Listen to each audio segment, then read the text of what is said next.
रचना शीला प्रभुपाद द्वारा रचित लीला पुरुषोत्तम भगवान श्री कृष्ण। अध्याय 12 अघासुर वध। एक दिन प्रातःकाल भगवान कृष्ण ने ग्वाल बालों सहित जंगल को जाने की इच्छा प्रकट की, जहां एकत्र होकर सब लोग एक साथ नाश्ता कर सकें, यानी कि कलेवा कर सकें। जो ही वे सोकर जगे तो उन्होंने महिष सींग बजाया और अपने मित्रों को बुलाकर एकत्र किया। वे सब बछड़ों को आगे करके एक जलूस के रूप में जंगल के लिए रवाना हुए। इस प्रकार कृष्ण ने अपने हजारों ग्वाल मित्र एकत्र कर लिए और उनमें से हर एक एक छड़ी, बांसुरी, सींग तथा कलेऊ का झोला लिए हुए था और उनमें से प्रत्येक हजारों बछड़ों की रखवाली कर रहा था। उस पर्यटन से सभी बालक अत्यंत प्रमुदित प्रतीत हो रहे थे और उनमें से हर एक अपने अपने बछड़ों के प्रति चौकन्ना था।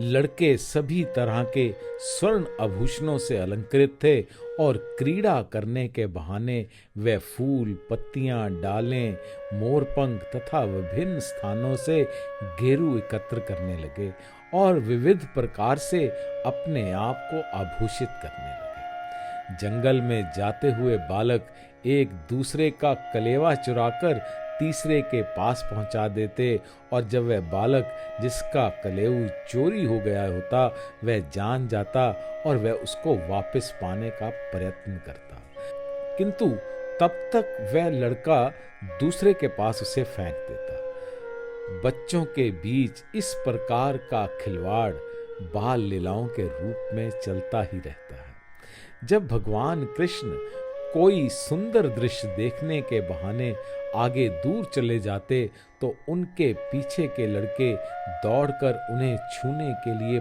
प्रयत्नशील होते और इस तरह भारी होड़ लग जाती। एक कहता मैं कृष्ण को पहले छूऊंगा, दूसरा कहता अरे तुम नहीं जा सकते, कृष्ण को पहले मैं छूऊंगा। कुछ अपनी बंसी बजाते और कुछ महिष सींग द्वारा नाद उत्पन्न करते थे। उनमें से कुछ प्रसन्नता पूर्वक मोरों का पीछा करने लगे और कुछ कोयल की बोली का अनुकरण करने लगे। कुछ लड़के आकाश में उड़ते पक्षियों की पृथ्वी पर पड़ रही छाया का अनुसरण करते हुए उनके साथ साथ चलने लगे और कुछ बंदरों के पास जाकर उनकी बगल में चुपके से बैठ गए और कुछ एक मोर नृत्य का अनुकरण करने लगे। कुछ बंदरों की पूंछ पकड़कर उनके साथ खेलते और जब बंदर वृक्षों पर कूदते तो बच्चे भी उनका अनुकरण करते। जब कोई बंदर अपना चेहरा और अपने दांत दिखाते तो कोई लड़का उसकी नकल करके उसे भी अपने दांत दिखाता। कुछ लड़के यमुना तट पर मेंढकों से खेलते और जब मेंढक डर के मारे पानी में कूद जाते तो वे भी उनके पीछे डुबकी लगाते और जब वे पानी में ही अपनी परछाई देखते तो पानी के बाहर निकल आते और खड़े होकर अनुकरण करते, व्यंग करते और हंसते। वे सूखे कुओं के पास जाकर जोर से शब्द करते और जब इको यानी कि प्रतिध्वनि आती तो वह गाली देकर हंसते। जैसा कि भगवान ने स्वयं भगवद गीता में कहा है कि अध्यात्मवादी उन्हें ब्रह्म, परमात्मा तथा भगवान के रूप में अनुपात में अनुभव करते हैं। यहाँ पर इसी कथन की पुष्टि की गई है कि भगवान कृष्ण जो अपने शरीर तेज से निर्विशेषवादियों को ब्रह्म साक्षात्कार करवाते हैं, भगवान के रूप में अपने भक्तों को भी आनंद प्रदान करते हैं। जो लोग माया के वश में हैं वे उन्हें केवल सुंदर बालक समझते हैं, फिर भी उन्होंने अपने साथ खेलने वाले ग्वालों को पूर्ण दिव्य आनंद प्रदान किया। पुण्यों के संचित होने पर ही वह ग्वाल बाल भगवान की संगति करने का लाभ उठा पाए। भला वृंदावन वासियों के दिव्य भाग्य का अनुमान कौन लगा सकता है कि वे उन भगवान को साक्षात अपने सम्मुख देख रहे थे, जिन्हें अनेक योगी कठिन तपस्या करके भी प्राप्त नहीं कर पाते। यद्यपि वह प्रत्येक हृदय में विराजमान है, ब्रह्म संहिता में भी इसकी पुष्टि हुई है। भले ही कोई कृष्ण की खोज में वेदों तथा उपनिषदों के पन्ने पलटता रहे, किंतु उन्हें वहां खोज पाना कठिन होता है। यदि उसे किसी भक्त की संगति करने का सुयोग प्राप्त होता है, तो वह भगवान को साक्षात देख सकता है। पूर्व जन्मों में पुण्यों को संचित करते रहने से ग्वाल बाल कृष्ण को साक्षात देख रहे थे और मित्र रूप में उनके साथ खेल भी रहे थे। वे ये सब कभी नहीं जान पाए कि कृष्ण श्री भगवान हैं, अपितु उनके प्रति प्रगाढ़ प्रेम के कारण उनके साथ घनिष्ठ मित्र के रूप में ही खेल रहे थे। जब भगवान कृष्ण इस प्रकार अपने बाल संगियों के साथ अपनी बाल लीलाओं का आनंद ले रहे थे, तो अघासुर नामक एक असुर अत्यंत आतुर हो उठा। वह कृष्ण को सहर्ष खेलते ना देख सका और उन्हें मार डालने के विचार से वह बालकों के समक्ष प्रकट हुआ। यह अघासुर इतना घातक था कि इससे स्वर्ग के निवासी तक भयभीत रहते थे। यद्यपि स्वर्ग के निवासी नित्य ही दीर्घायु बनने के लिए अमृत पान करते हैं, किंतु वे इस अघासुर से डरते रहते और आश्चर्य करते रहते कि इस असुर का वध कब होगा। यद्यपि स्वर्ग के निवासी अमर बनने के लिए अमृत पान करते, किंतु वास्तविकता तो ये है कि उन्हें अपनी अमरता पर विश्वास ही न था। दूसरी ओर कृष्ण के साथ खेलने वाले ग्वाल बालों को असुरों का कोई भय नहीं था। वे भय से मुक्त थे। मृत्यु से रक्षा करने के सारे भौतिक प्रबंध अनिश्चित होते हैं, किंतु यदि कोई कृष्ण भावना भावित हो तो उसकी अमरता निश्चित है। ये अघासुर कृष्ण तथा उनके साथियों के समक्ष प्रकट हुआ। वह पूतना तथा बकासुर का छोटा भाई था। उसने विचार किया कि इस कृष्ण ने मेरे भाई तथा बहन का वध किया है और अब मैं इसके साथियों तथा बछड़ों सहित मार गिराऊंगा। अघासुर कंस द्वारा प्रेरित किया गया था और वह दृढ़ संकल्प होकर आया था।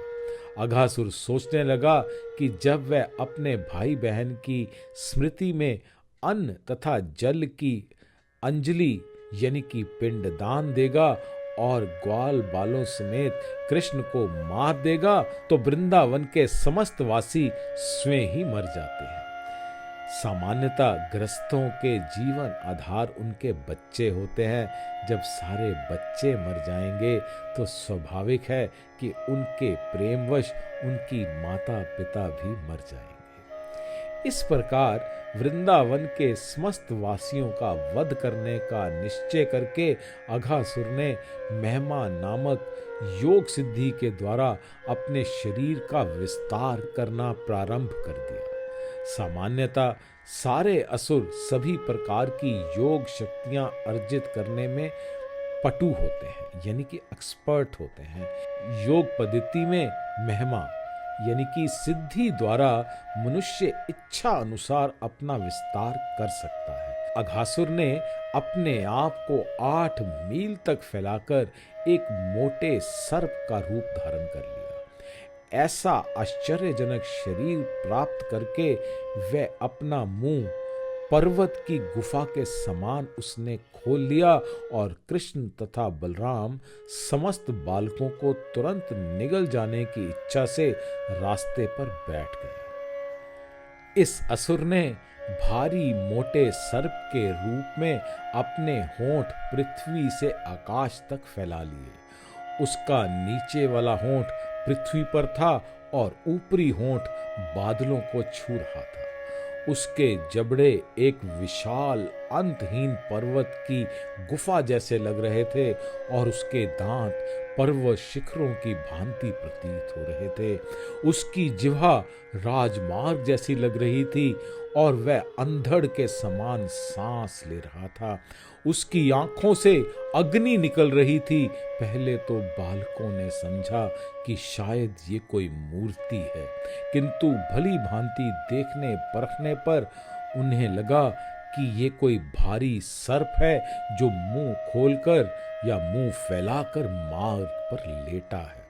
सारे बालक परस्पर बातें करने लगे कि ये मूर्ति तो किसी विशाल पशु की लगती है जो इस प्रकार बैठा है मानो हम सबको निगल जाना चाहता हो।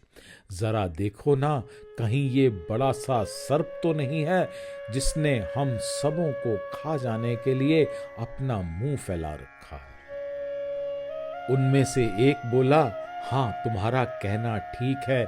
इस जानवर का ऊपरी होंठ सूर्य प्रकाश जैसा प्रतीत होता है और इसका निचला होंठ भूमि पर लाल लाल सूर्य प्रकाश के प्रतिबिंब जैसा लगता है। मित्रों, इस जानवर के मुंह में दाईं और बाईं ओर तो देखो, इसका मुंह एक विशाल काय पर्वत गुफा जैसा लग रहा है और इसकी ऊंचाई का कोई अनुमान नहीं लगाया जा सकता। इसकी ठुड्डी पर्वत शिखर की भांति उठी हुई है और ये लंबा सा राजमार्ग उसका जिह्वा लगती है और इसके मुंह के भीतर वैसा ही अंधकार है जैसे पर्वत गुफा के भीतर होता है। ये गर्म हवा जो अंधड़ जैसी बह रही है उसका श्वास है और उसके मुख से निकलने वाली सड़ी हुई मछली जैसी दुर्गंध उसकी आंतों की गंध है। फिर उन सबों ने परस्पर मंत्रणा की कि यदि हम सभी इस विशाल काय सर्प के मुंह में एक साथ प्रवेश करते चले गए तो भला ये हम सबको कैसे निगल पाएगा, और यदि हम सबको एक साथ निगल भी जाए तो कृष्ण को कैसे निगल पाएगा। कृष्ण इसे तुरंत मार डालेंगे जैसा कि उन्होंने बकासुर को भी किया था। इस प्रकार बातें करते हुए उन्होंने कृष्ण के कमल के समान सुंदर मुख को देखा और ताली बजा बजाकर हंसने लगे। इस तरह वे आगे बढ़े और भीम काय सर्प के मुंह में घुस गए। इसी बीच प्रत्येक के हृदय में परमात्मा रूप में वास करने वाले कृष्ण समझ गए कि ये मूर्ति जैसी आकृति कोई असुर है, किंतु ग्वाल बाल इसे नहीं जानते थे और अभी कृष्ण योजना बना ही रहे थे कि अपने अंतरंग मित्रों को विनाश से कैसे बचाया जाए कि सारे बालक अपने बछड़ों समेत सर्प के मुंह के भीतर प्रविष्ट हो गए, किंतु कृष्ण नहीं गए।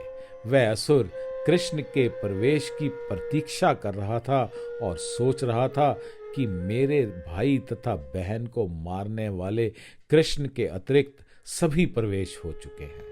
कृष्ण प्रत्येक व्यक्ति की सुरक्षा के आश्वासन हैं, किंतु जब उन्होंने देखा कि उनके सारे मित्र उनके हाथ से निकलकर इस विशाल सर्प के उदर में जा चुके हैं तो वह एक क्षण के लिए शोकाकुल हो उठे।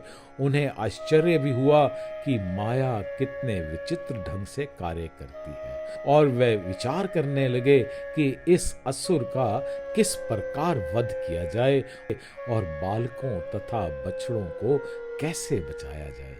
यद्यपि कृष्ण को इसके लिए चिंतित होने का न कोई कारण था, किंतु वे इस तरह सोच रहे थे, अतः वे कुछ सोच विचार के बाद वे भी असुर के मुंह में भीतर प्रविष्ट हो गए। जब कृष्ण भीतर चले गए तो सारे देवता जो तमाशा देखने के लिए बादलों के पीछे छुपे थे, हाय हाय करके उन्होंने अपने भाव प्रकट करने लगे और उस समय अघासुर के सारे मित्र, विशेषतया कंस जो मांस तथा रक्त का भोजन करने के आदी थे, ये सोचकर कि कृष्ण असुर के मुंह के भीतर चले गए हैं, प्रसन्नता व्यक्त करने लगे। जब ये असुर कृष्ण तथा उसके साथियों को चकनाचूर करने का प्रयास कर रहा था, उसी समय कृष्ण ने देवताओं को हाय हाय करते हुए सुना और उन्होंने तुरंत ही असुर के गले के भीतर अपने आप को विस्तारित करना प्रारंभ किया। यद्यपि असुर का शरीर विराट था, किंतु कृष्ण के विस्तार के कारण उसका गला रुद्ध होने लगा। उसकी बड़ी बड़ी आंखें तीव्रता से घूमने लगीं और तुरंत ही उसका दम घुटने लगा। उसकी प्राण वायु किसी भी छिद्र से बाहर ना आ सकी और अंत में उसकी खोपड़ी के ऊपरी भाग के एक छेद से बाहर फूट निकली। इस प्रकार उसके प्राण निकल गए।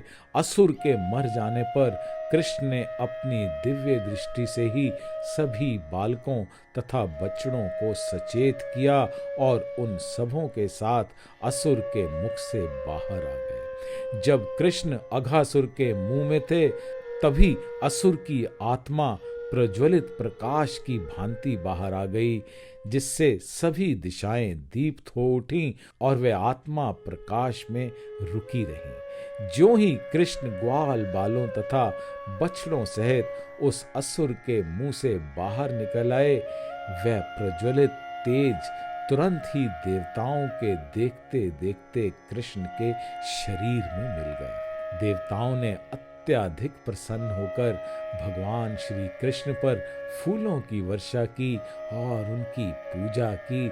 स्वर्ग के निवासी प्रसन्नता से नाचने लगे और गंधर्व लोक के वासी विविध प्रकार की स्तुतियां करने लगे। वादक हर्ष से नगाड़े बजाने लगे, ब्राह्मण वेदों से स्तुतियां सुनाने लगे और भगवान के सारे भक्त जय जय तथा भगवान कृष्ण की जय शब्दों का उच्चारण करने लगे। जब ब्रह्मा ने संपूर्ण स्वर्ग लोक में प्रतिध्वनित ये शुभ निनाद सुना, तो वे तुरंत ये देखने के लिए नीचे उतरे कि क्या घटना घटी है।